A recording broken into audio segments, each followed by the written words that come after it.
सहदेव और इंद्रदेव देवता जो स्वर्ग का राजा है, इंद्र का पुत्र था अर्जुन। अब इन चारों पांचों को, इन छह को तो डाल दिया नरक में, चारों पांडवों को और कुंती और द्रौपदी को। और युधिष्ठिर धर्मराज के पास चला गया और कहा, बेटा जा इधर स्वर्ग में घूम ले तू और ठाठ कर, तू मेरा बेटा है यहाँ का। अब वहां युधिष्ठिर जी ने स्वर्ग में घूमकर देखा तो वहां कहते दुर्योधन तो बैठे वहां एक बहुत बड़ी झूला पर झूल रहा, ठाठ कर रहा देवता के ऐसा शरीर प्राप्त करके, और पांडव की तभी कोई ना।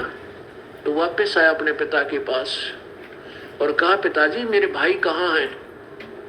और दुर्योधन तो वहां स्वर्ग में एक देव शरीर प्राप्त करके आनंद भोग रहा, मेरे भाई कहाँ गए? धर्मराज ने कहा, भाई तेरा कोई भाई नहीं, तू मेरा बेटा है। और वहां तो तुम एक फिल्म बनाने गए थे, वह महाभारत रूपी फिल्म बना दी, तुम बनाने के लिए भेजा था तुमने। ये मुख्य यानी अच्छी हस्तियां के बेटे थे तुम। भाई वहां कोई बेटा नहीं, तो वहां कोई तरह भाई बुई नहीं है, वहां तो हो लिया नाता तुम्हारा, जो वहीं पर रोल खत्म हो लिया। अब पुण्यात्मा आप देखते हो कि 1 करोड़पति का बेटा, 1 करोड़पति का बेटा एक्टर हीरो और रिक्शा चलाता है, रिक्शा चला के का रोल कर रहा है, रिक्शा चालक का, पाटे कपड़े पहन रहा है, एक झोपड़ी में लौटा रहे हैं, ऐसा दिखाते कई रोल। और हम बोली आत्मा उन्हें सोचे हो दे कितना गरीब आदमी है, बड़ा रहम आता है। उस फिल्म में शक्कर में चढ़ जाती है और उन्हें सोचे, और उसको वो अमन मूर्ख बना रहा है फिल्म देखनिया ने। गरीब नहीं है वो, तो करोड़पति का बेटा है। जब वो रोल खत्म करके 60 लाख की गाड़ी में, 50 लाख की गाड़ी में घूम रहा होता है, वो तो मूर्ख बना रहा था पर उन दर्शकों को एक रोल करके।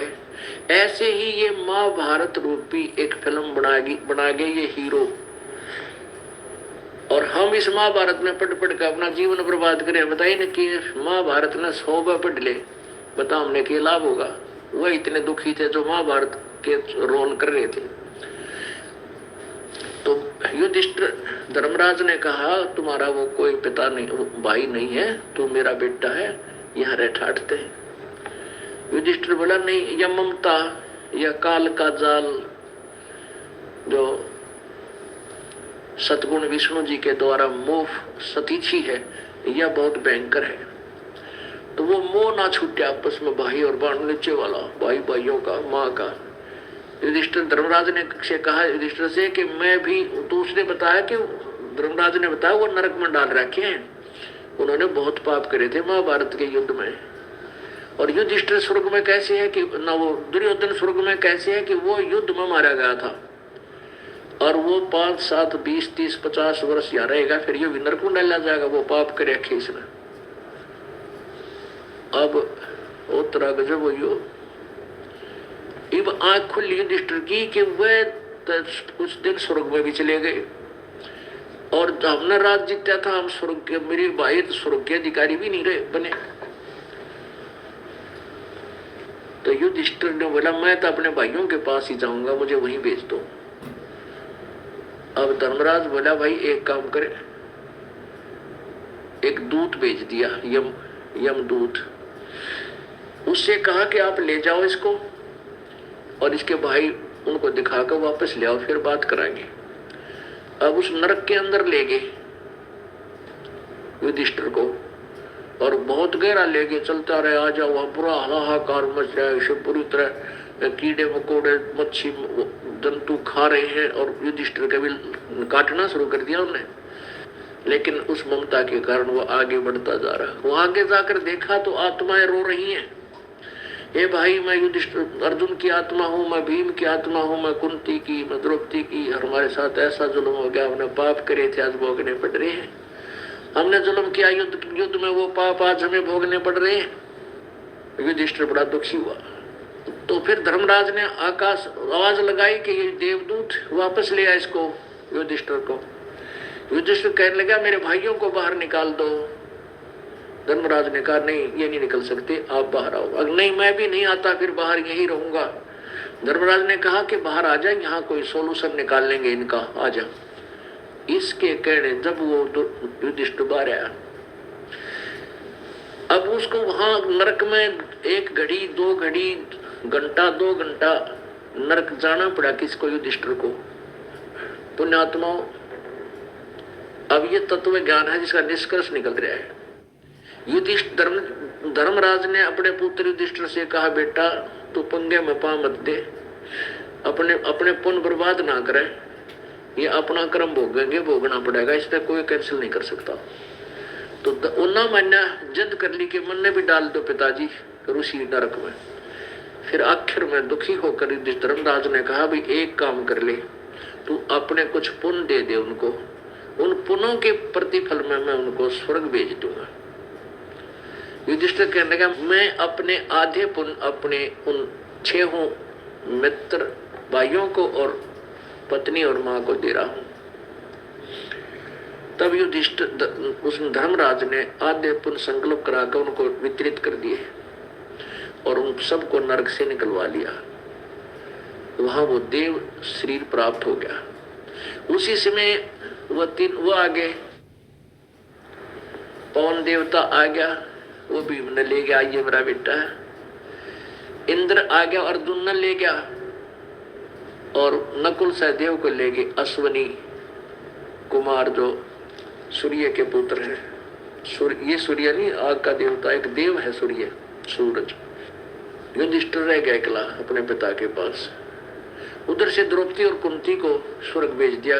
अब जितने समय तक युधिष्ठिर जी के द्वारा दिए हुए पुण्य इनके साथ रहेंगे, पांडव और द्रौपदी कुंती के साथ, शेष पांडव के साथ, तब तक तो वो स्वर्ग में रहेंगे। और पाप युद्ध में किए हुए पाप वो फिर दोबारा नरक में जाकर भोगना पड़ेगा, हमको कोई काट नहीं सकता। केवल कबीर परमात्मा मासा घटे न चल बदे, विधाता लिखे जो लेख, और सच्चा सतगुरु काट कर वही ऊपर मारे मेघ। कबीर परमात्मा काट सकता है, कबीर अंगारी असी बंभारी असी। वो कबीर परमात्मा पाप काटने वाला, पापों का शत्रु है, पाप विनाशक है, और बंधनों का काटने वाला बंदी छोड़ है। वो रत धामा स्वर ज्योति असी स्वयं प्रकाशित और सतलोक में रहता है। पुण्यात्माओं, अब श्री कृष्ण जी ने समाधान बताया, तब कर दो थारे पाप कट जाएंगे, तो भी ना कटे। और युधिष्ठिर को भी नरक जाना पड़ा इतना समय के लिए, क्योंकि उसने धर्मराज ने बताया, बेटा तुझे भी नरक इसलिए भेजा मैंने। अब यहाँ के न्यायाधीश के बेटे की भी वो न्यायाधीश पाप नहीं काट सका। अब उसने एक झूठ बोली थी युधिष्ठिर ने कि अश्वत्थामा मर गया। अश्वत्थामा द्रोणाचार्य का बेटा था, और अगले दिन द्रोणाचार्य ने युद्ध करना था, और द्रोणाचार्य इतना तीरंदाज था कि श्री कृष्ण यानी काल ने पता था, श्री कृष्ण में प्रवेश काल ने ये सारे काम करवाए, सबसे पाप कराए। उसको पता था कि द्रोणाचार्य ने कल युद्ध करना है, यो तो आधी सेना ने इकला मार देगा, क्यों ना इसके पुत्र की मृत्यु करा दी जाए, और पुत्र की मृत्यु होने के बाद इसकी यो टूट जाएगा, यो लड़ नहीं सकेगा। तो श्री कृष्ण में प्रवेश काल में यह सलाह दी। अश्वत्थामा को अर्जुन लड़ता लड़ता बहुत दूर तक ले गया, लेकिन अश्वत्थामा मर नहीं सका। अब सुबह उठते ही द्रोणाचार्य ने युद्ध करना था, और चिंता होगी काल को।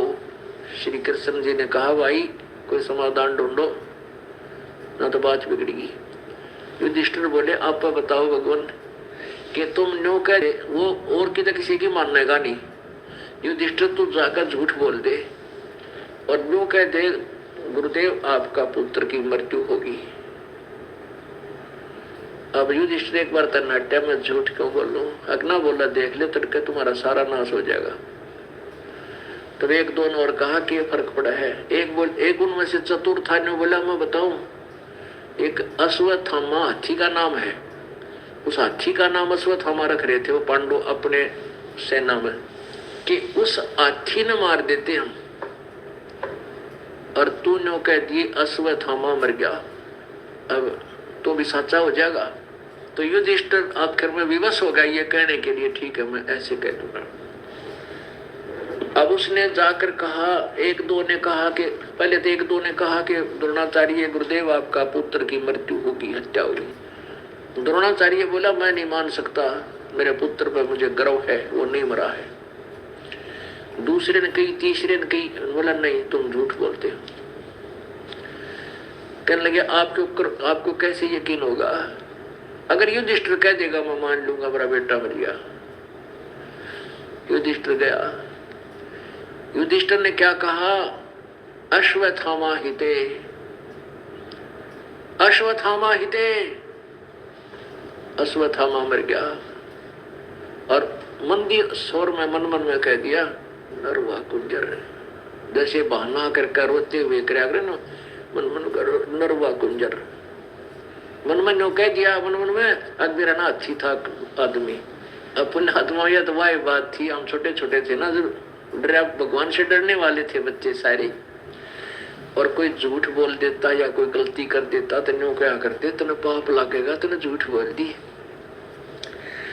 तो हम बालक से थे, न्यू क्या करते, मैंने पाप ना लागे, उंगली पर उंगली चढ़ा के झूठ बोली थी, मैंने पाप ना लागे, न्यू क्या करते, उंगली पर उंगली चढ़ा रहा था मैंने झूठ बोली। जब वह तो हमारी अपनी सोच थी, झूठ तो झूठे है, चाहे पाप चढ़ा ले।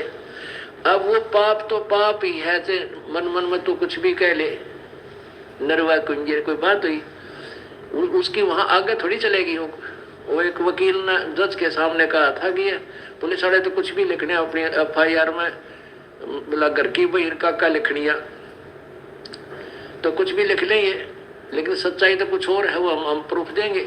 तो ऐसे ही तो युधिष्ठिर ने वो उंगली पर उंगली चढ़ा के बोली थी झूठा अपनी तरफ तंद है, नरवा गुंजर हाथी था मेरा ना मानस था।